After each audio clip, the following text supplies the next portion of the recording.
이번에 소개해드릴 작품은 1952년 1월 문예에 발표된 오영수의 단편소설입니다. 오영수 작가는 제가 예전에 읽어드렸던 요람기를 쓴 작가입니다. 그 외에도 윤희와 소, 코스모스와 소년, 갯마을, 박학도, 여우, 후조 등 150여 편의 많은 작품을 남겼는데 그 모두가 단편 소설로서 그의 문학적인 성격의 일면을 볼 수 있습니다. 작가가 표현하는 소설 속의 인물들은 주로 온정이 있는 선의를 가진 인간들이며 도시보다는 시골을, 발달한 문명보다는 자연을, 현대적인 세련미보다는 소박한 아름다움을 그리워하며 예찬하는 경향을 보이는 작가입니다. 오늘 읽어드릴 작품도 자연적이며 인간적인 사람들의 모습을 세련되진 않지만 수수한 문체로 공감을 일으키게 하는 소설인데요. 시골에 사는 화산댁이 도시에서 살림을 차리고 있는 작은 아들 집을 방문해서 겪는 여러 가지 어려움을 그린 작품입니다. 오늘도 우리나라의 훌륭한 문학 작품 하나를 감상해보는 시간을 같이 가져보시길 바랍니다. 그럼 끝까지 들어주시길 부탁드리며 낭독을 시작하겠습니다.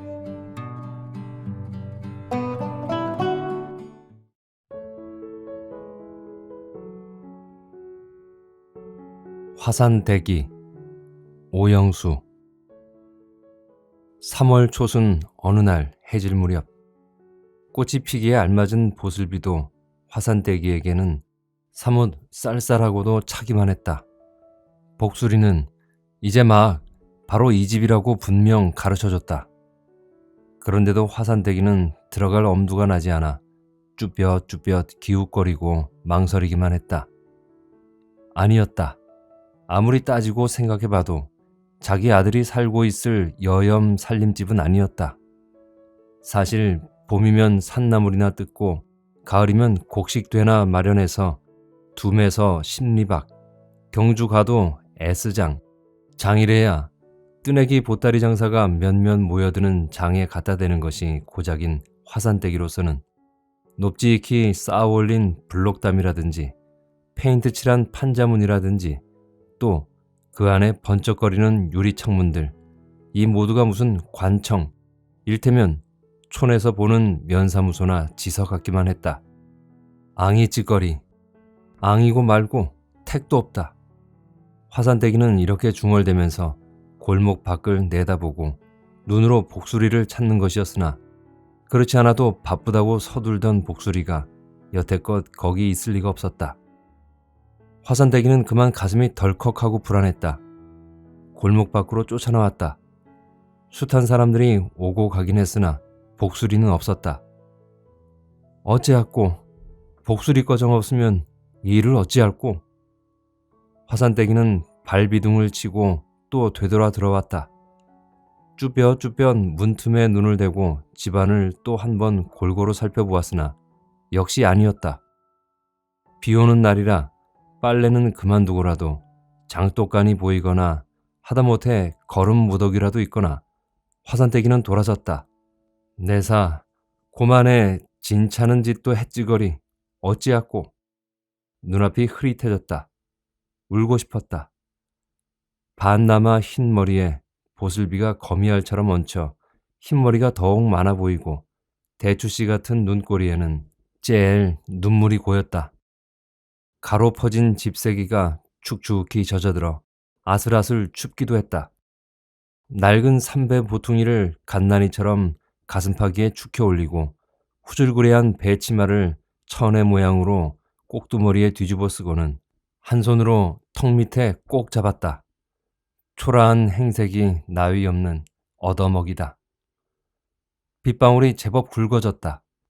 화산대기는 하늘을 한번 쳐다보고 판잠은 추녀 밑으로 올마섰다. 이때 갑자기 뜨르르 하고 안으로부터 문이 열렸다. 그와 함께 젊은 여자가 박쥐의 우산에 저자 바구니를 들고 나왔다. 화산대기는 주춤하고 옆으로 비켰다. 여자는 화산대기를 보자 무슨 말을 할 듯 하다 말고 돌아서서 문단속을 하기 시작했다. 얄궂어라. 역시 여염집이던가 배. 하니 화산떼기는 그만 가슴이 설레었다. 아들네 집이 맞았던가? 그러면 이 새댁이가 혹시 며느리가 아닐까? 그러나 화산떼기는 이내 머리를 살래살래 흔들었다. 그럴 리가 없었다. 화산떼기가 믿고 있는 한 막내 며느리는 첫째, 머리부터가 아니었다. 불에 그을린 삽사리같이 저런 흉측스런 머리가 아니었다. 옷만 하더라도 남정네들이나 입는 셔츠에다 폭도 말도 없는 몽당 치마를 두르고 함부로 문 밖을 나다닌 그런 본때 없는 며느리가 아니었다. 더구나 될 말이 아닌 것은 연지볼이 붉은 것이었다.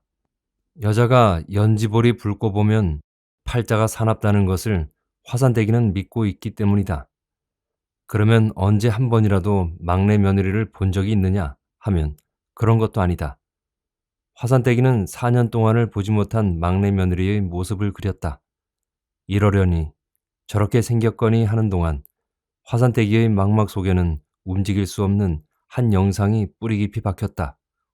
그것은 언젠가 산소를 다녀간 김의관네 맏며느리 바로 그대로였다. 일테면 곱다랗게 낭자를 하고 쑥색 치마에 흰 저고리를 입었다. 옥양목 버선을 옥색 고무신에 송편처럼 달아 신고 그리고 한 되빼기 핸드백을 사포옷이 꼈다. 두매 사람들이 핸드백을 안 것은 김의관 내 며느리를 위시해서였다. 그러나 그럴수록 또 마음 한구석에는 행여나 하는 불안이 없지도 않았다. 보이소, 새댁이요. 혹시 돌이라는 사람 모르겠는교? 돌이란 막내 아들이 애명이었다. 문패에는 박석근이라고 씌었다. 모르겠소, 그런 사람. 유독 갯소에 힘을 넣은 앙칼진 소리다.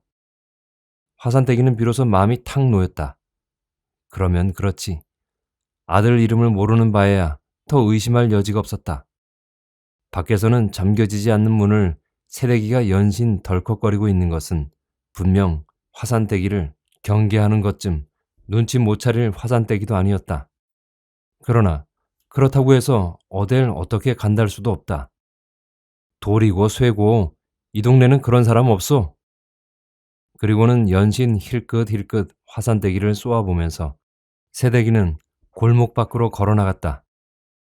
하기야 요즘 부쩍 무슨 박물장사니 동양밭이니 얻어먹이니 하는 손버릇 사나운 늙은이들이 없지도 않기는 했다. 새댁이는 골목 밖에서 큰 길로 꺾이면서 또 한 번 힐끗 돌아보았다. 화산떼기는 그 자리에 더 서 있을 수가 없었다.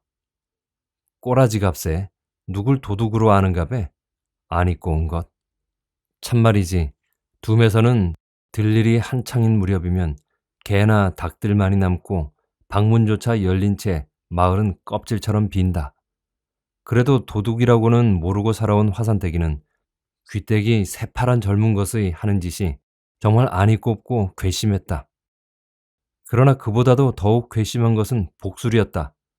채 알지도 못하고 엉뚱한 나무의 집을 대주고 가버렸으니 화산떼기는 그야말로 저문날 길을 덧든 나그네였다. 화산떼기는 큰 길에 나가보기로 했다.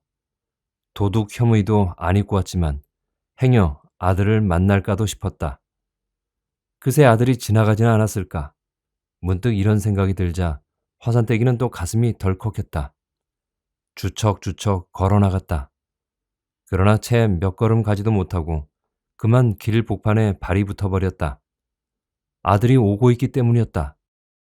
대추 씨 눈을 수없이 깜빡거리면서 보고 보았으나 분명 아들이었다. 화산떼기는 그만 목이 꽉 메었다. 말보담 눈물이 앞섰다. 그새 아들은 화산떼기를 비켜 서너 걸음이나 지났다. 화산떼기는 그제서야 야, 야! 아들은 힐끗이 돌아만 보고는 또 걸었다. 모르는 모양이었다. 내다! 야, 야! 화산떼기는 비로소 뒤집어 쓴 치마를 훌쩍 걷어내렸다. 아들은 눈부터 둥그레졌다. 화산떼기는 아들 앞으로 다가갔다. 아들은 완연히 당황해했다. 길 아래 위를 살피면서 어짠 일인기요? 화산떼기는 애원이나 하듯 목맨 소리로 보고 싶어 왔다. 아들은 잠깐 동안 무엇을 망설이고 나서 들어갑시다. 그리고는 앞을 서서 바로 아까 번 그 집으로 들어가는 것이었다. 무슨 관청 같은 집도 화산떼기는 그리 달갑지 않았다. 아들을 만난 반가움보다도 수세미처럼 엉클리는 심사를 주체할 수 없었다. 빨간 스웨터를 입고 너덧살 되어 보이는 계집아이가 말끄러미 화산떼기를 바라보고 아버지, 이거 누구? 응? 화산떼기가 그렇게도 보고 싶어 하던 손자 딸이다. 할매다. 우리 할매? 음. 아들은 맥없는 대답을 하면서 헌 고무신 한 켤레를 내왔다. 화산떼기는 걸레로 터실터실 부른 발 뒤꿈치 더먹이를 훔치면서 그렇기 나고는 처음 보니 하는데 아들은 손끝에 집세기를 걸고 나가 쓰레기통에다 던져버렸다. 고무신이 대견찮은 것은 아니다. 그러나 길 걷는 데는 집세기가 화산떼기는 못내 아까웠다. 다다미 방도 어색했지만 눈이 부시도록 번들거리는 의농이 2개나 놓였고 그 옆에는 앉은 키만한 경대도 놓였다. 벽에는 풀기 없는 무쇠꽃들이 주르르 걸렸다. 모든 것이 낯선 것들이었다. 모든 것이 손도 못 댈 것 같고 주저스럽기만 했다. 우선 어디가 구들목이며 어디 어떻게 앉아야 할지 마치 종이 상전방에 불려온 것처럼 앉을 자리부터가 만만치 못했다. 화산떼기는 망설이기만 했다. 방바닥만 내려보고 생각에만 잠겼던 아들이 고개를 들고 대관절 어찌 왔는기요? 화산떼기는 아들이 건네는 이 한마디가 무슨 구원이나 받은 것처럼 반가웠다. 비로소 앉을 수 있었다. 다동 김손 김생원 두째 아들 복술이 말이다. 모르나? 와? 화물차 조수로 댕기는? 와, 앙이라. 그 복술이가 수실러 왔다가 하룻밤 잔다면서 둠에 왔길래 부랴부랴 따라왔다. 한동안 침묵이 흘렀다. 화산떼기는 거울에 비친 아들의 옆 얼굴을 바라보면서 많이도 축이 났다 싶어 안타까웠다. 형님은 패난기요? 신양 때문에 무시로 걱정이다. 요전에도 온 보름 동안이나 앓고 누워서 네 말을 해싸터라니. 뭐라고? 죽으니 죽는 줄 알겠나. 부모 지사를 하나, 장계를 드니 기별을 하나, 형제도 소용없다면서. 이것은 맏아들의 말인 동시에 화산떼기 자신의 의사이기도 했다. 이거 우리 할매 앙이다. 고 손녀는 짜증까지 내면서 제 아버지를 조른다. 화산떼기는 혀는 쯧쯧하곤 손을 내밀면서 나고는 처음 보니 이리 오너라 보자. 그러나 손녀는 제 아버지 등 뒤에 살그머니 숨어버린다. 아들은 볼수록 많이도 달라졌다. 우선 우들두들하던 얼굴이 볼이 들어간 대신 광대뼈가 붉어졌다. 탈기 없는 꼴이 더욱 안타까웠다. 네 어디 아프나? 얼굴이 많이 더 축이 났다. 화산떼기는 젊은 사람이 저토록 탈기가 없고 보면 필경 신양 때문이라 싶었다. 복대는 꼭 와서 개나 한 마리 소복해라. 아들은 언짢은 얼굴에 더욱 주름살을 짓고 내 걱정은 말고 신양 있는 형님 걱정이나 하소. 한동안 또 침묵이 흘렀다. 밖에서 인기척이 났다. 며느리가 돌아온 모양이다. 손녀가 뛰어나가고 아들이 당황하면서 뒤따라 나갔다. 화산떼기도 한쪽 정강이를 세우고 몸을 도사렸으나 설레는 가슴을 어찌할 수 없었다. 벌써 눈밖에 벗어날 며느리였다. 그러나 시어미로서 제법 잘잘못을 탓한다든가 하는 것은 지금의 화산떼기 심정으로서는 어림도 없었다. 우선 며느리의 인사절을 받아야 할 것만 생각해도 앉은 자리가 바늘방석 같았다. 아들이 들어오고 뒤따라 며느리가 들어왔다. 화산떼기는 더욱 몸을 도사렸다. 며느리는 선체로 눈을 내리감으면서 아까는 어무인 줄 모르고 괜찮다. 화산떼기도 낯을 외셨다. 서로 욕하다 들킨 때처럼 민망하고 딱한 동안이었다. 다행히 절은 하지 않았다. 이윽고 며느리가 부엌으로 나가자 화산떼기는 긴 한숨을 내쉬었다. 이들은 종시 말이 없다. 이천댁 박손이 죽었다. 모르지? 잔구리기 데리고 이천댁도 살기가 말앙이다. 붙들기가 장개 같다. 색시가 수수하고 들일도 잘 하더라. 그런데 야야, 내가 온 김에 안사돈을 한번 봐야 안 되겠나? 아들은 그만 기를 펄쩍 내면서 뭐라커는기요? 넘새시럽구로. 화산떼기는 뭐가 넘새스러운지 알 수가 없었다. 저녁상이 들어왔다. 둘레상이었다. 화산떼기는 손녀하고 마주 앉았으나 우선 외씨 같은 밥을 보고 깜짝 놀랬다. 이런 밥은 추석 명절 때나 아니면 생각도 못했기 때문이다. 짠지가 고춧가루 투성인데도 마음이 아팠다. 가자미 지진 것도 일테면 우거지나 놓고 국물을 흥덩하게 잡아 노리지 않은 것도 불만이었다. 된장 특수바리가 놓이지 않은 것은 더욱 그랬다. 남정네가 아무리 돈벌이를 잘해도 안살림을 일해 살아서야 백날 가도 논 한 떼기 못 산다 하니 화산떼기는 밥맛이 없었다. 그보다도 더욱 참지 못할 것은 아들 밥그릇이 작은 데다 시울 나부시 담은 밥이었다. 시상에도 장정 밥그릇이 이게 뭐고 이래 묻고 우째 기운을 하노. 화산떼기는 그만 아들 밥그릇에다 자기 밥을 떠다 붙이고 우기고 하면서 그렇게 탈기가 없더라니. 아들은 밥을 씹다 말고 그만 버럭 역정을 내면서 와 이래 쌌는기요. 구창케 시리. 며느리는 눈에 모를 세우고 어대 밥이 없어 그런기요. 아들은 떠붙인 밥을 도로 떠넘겼다. 화산떼기는 애미 자식 간에 밥 떠붙인 게 뭐 그리 허물이며 성난긴고 하니 그만 왈칵 서름 같은 것이 치밀어 오르는 것을 겨우 밥덩이로 삼켰다. 화산떼기는 저질이 서툴어 숟갈로만 먹었다. 숟갈 밑에는 꼭꼭 왼손을 펴 받쳤다. 화산떼기는 아들과 마주 앉고 며느리는 저만치 떨어져 양말을 기웠다. 모두 말이 없다. 손녀만이 제 아버지 등에 매달렸다. 제 어미 젖가슴에 손을 넣었다 하는 것을 눈으로 쫓고 있던 화산댁은 갑자기 생각이 나서 이런 내 정신 봐라. 그러면서 옆에 둔 보퉁이를 끌어당겨 풀기 시작했다. 덧게 기운 때 묻은 버선을 드러내고 검은 보퉁이를 또 하나 드러냈다.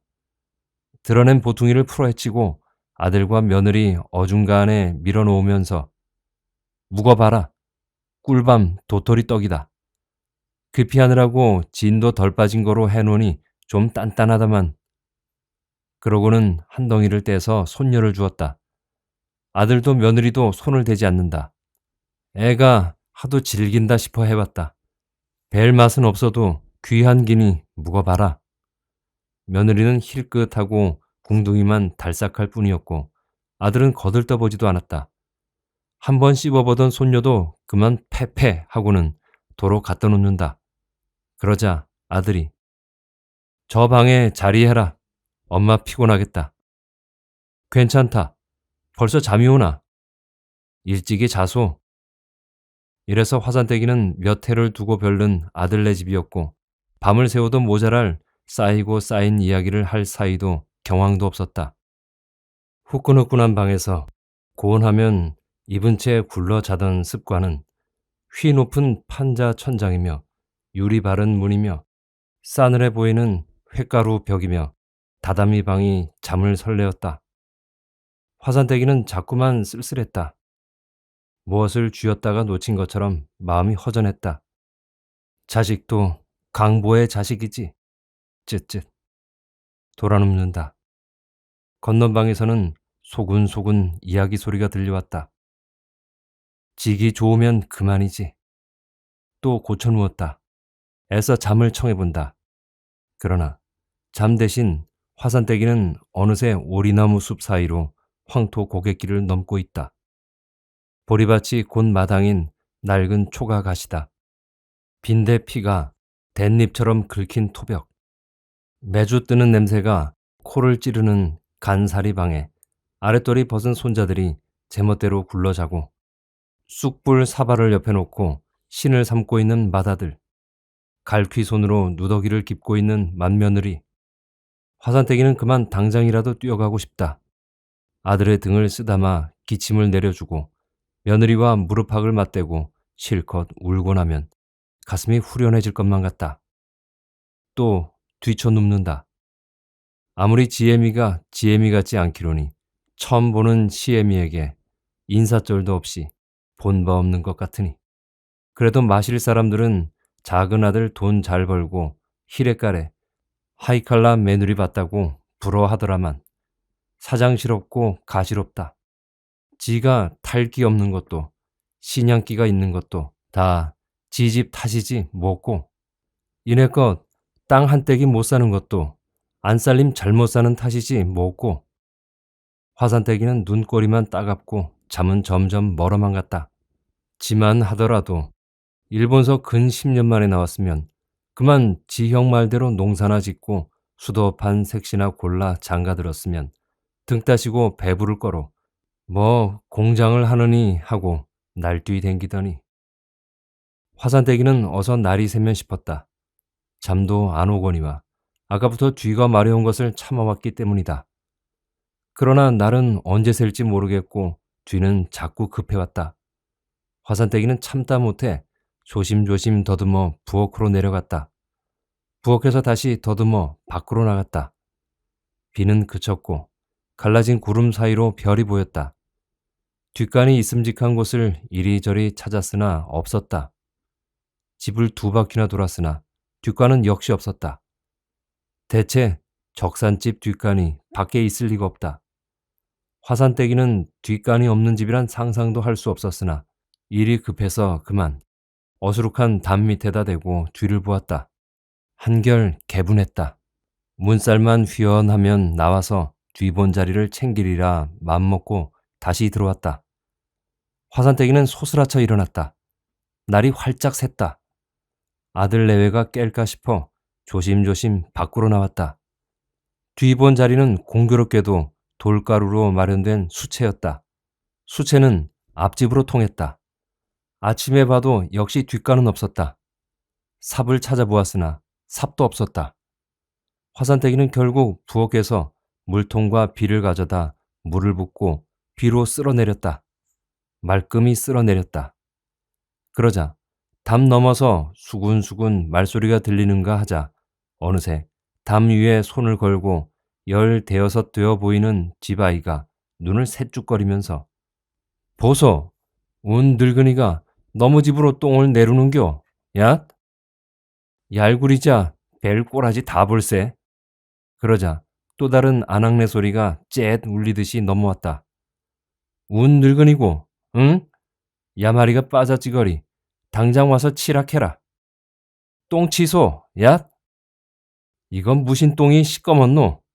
사람 똥가, 소똥가? 이건 또 굵직한 남정네 소리였다. 화산떼기는 어떤 욕이고 창피던 괜찮았다. 다만 아들 내외가 알까 싶어 그것만이 조바심이었다. 천이야, 대강해라. 내 곳 가서 치마. 화산떼기는 물통과 비를 들고 앞집으로 갔다. 꼭 같은 수채였고 수채 옆에는 운물이 있었다. 위선 부삽을 빌려서 똥을 쓸어다 공동으로 쓰는 쓰레기통에 갖다 버렸다. 똥을 끔찍이 알고 똥을 주무리다시피 하고 살아온 화산떼기는 똥을 치면서도 똥이 그렇게 야단일 바야 어째 뱃속에 넣고 견디는고? 똥으로 키운 푸성기는 어찌 묵는고? 이런 생각을 하면서 몇 번이고 물을 붓고 쓸었다. 그러자 칫솔로 이를 닦고 있던 목이 굵직한 남정네가 늙은이 어디 있소? 예, 둠에 사는 촌 늙은입니다. 이 집하고 어찌 돼요? 화산떼기는 목구멍까지 나온 말을 되삼켰다. 아들이요, 딸이요? 아무것도 앙입니다. 그저 아는 사람인데 볼 일이 있어 왔다가. 남정네는 갑자기 말이 거칠어졌다. 그래, 촌늙은이는 똥이 더러운 줄도 몰라? 예, 어찌겠는겨. 늙은 것이 망령이 들어서. 좋소, 가소. 화산떼기는 돌아 나왔다. 그새 행여 아들 내외가 깼을까 싶어 조마조마 문간을 들어오면서 무심코 들여다본 쓰레기통에 도토리 떡이 보자기째 내버려져 있었다. 아이고 짜고, 시상해, 죄받을 짓도 했다. 화산떼기는 얼핀 드러내 치마 밑에다 감췄다. 쓰레기통에는 집세기도 그대로 엎어져 있었다. 어느새 화산떼기 눈앞에는 두 매의 손자들의 얼굴이 자꾸만 얼찡거렸다. 도토리 떡을 흥흥거리고 엉겨들다 죄받고 떠밀려 찌그러지고 우는 얼굴들이었다. 꼴난 것, 무슨 차반이 나처럼. 화산떼기 눈시울에는 어느새 눈물이 핑 돌았다. 해가 한 발쯤 돋았을 무렵 어제와 꽃같은 보퉁이를 들고 어제와 꽃같은 집세기를 신은 화산떼기는 경주 가도를 향해 걸음을 빨리 하고 있었다.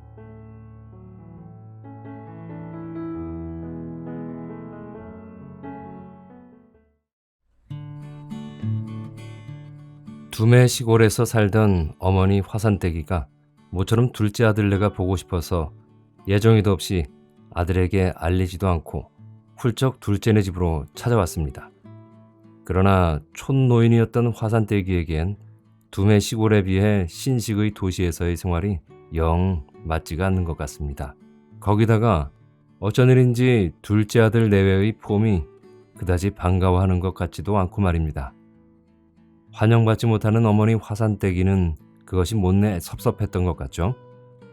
그럴수록 두매 시골에 있던 맏아들과 며느리, 손자들이 보고 싶어 눈물이 납니다. 그리곤 바로 되돌아간다는 그런 이야기였습니다. 짧은 단편이라서 여기에 어떤 깊은 이야기가 숨어 있을 것 같진 않고, 다만 자식을 그리워하는 부모의 마음은 자식이 부모에게 어떤 표정을 짓던지 상관없이 늘 한결같이 따뜻하다는 것만은 알 것 같습니다. 이제 집으로 돌아가는 화산떼기가 큰아들네와 오손도손 행복하게 살기를 바라겠습니다. 재밌게 들으셨나요? 지금까지 오영수의 단편소설 화산떼기를 감상하셨습니다. 끝까지 들어주셔서 감사하고요. 다음 시간에 뵐 때까지 행복하세요.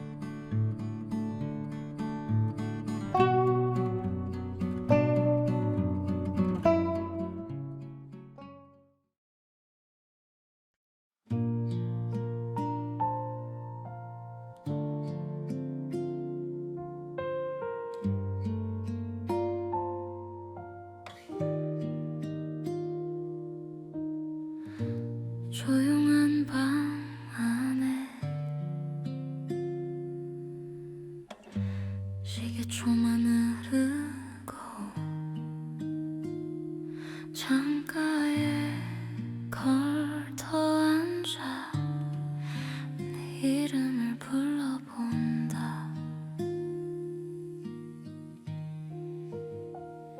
흰 달빛이 살며시 유리창을 쓰다듬어 마치 네 손끝처럼 내 어깨를 다독인다.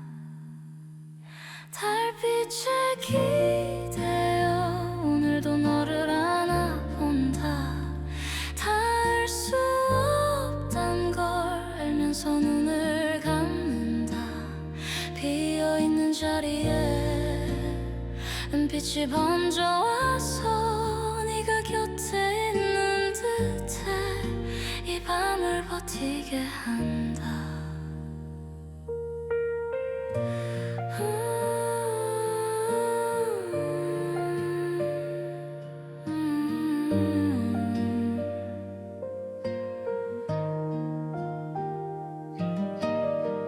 골목 끝 가로등도 하나 둘씩 잠이 들고 네가 걷던 보도블럭만 더 또렷해져 간다. 놓치지 않으려고 사소한 너의 표정까지 달에게 털어놓다 나도 모르게 웃는다. 달빛에 기대어 오늘도 너를 안아본다. 닿을 수 없단 걸 알면서 눈을 감는다. 비어있는 자리에 은빛이 번져와서 네가 곁에 있는 듯해 이 밤을 버티게 한다. 언젠가 이 그리움도 옅어질까 무뎌질까. 그날이 온다 해도 오늘만은 이렇게 달빛 사이로 너를 본다. 달빛에 기대어 마지막 너를 안아본다. 잡을 수 없단 걸 알면서 손을 뻗는다. 텅 비어버린 마음에 은빛이 내려와서 돌아오지 못할 너까지